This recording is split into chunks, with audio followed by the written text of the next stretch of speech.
ሰላም ሰላም እንዴት ናቸው? አብይ አውቶ ኤሌክትሪክ ነኝ። አሁን እዚህ ጋር እንደምትመለከቱት ከዚህ በፊት የምንገጥማቸው ጂፒኤሶች በየአመቱ ኤክስፓየር ዴት አላቸው። ኤክስፓየርድ ሲያደርጉ ደግሞ ከ2000 ብር እስከ 3000 ብር ምናምን ያስከፍላችሁ ነበረ።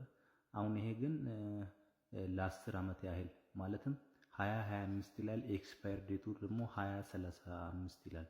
ይሄ ማለት ነው ለ10 አመት ያህል ማለት ነው።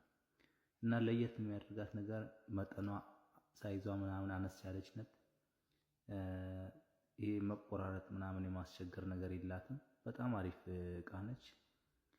እዚህ በምታዩ ስልክ ቁጥራችን ደውሉልን። ባላችሁበት መተን ማንኛውም ቦታ እንገጥምላችኋለን። ላይክ፣ ፎሎ፣ ሼር እያደረጋችሁ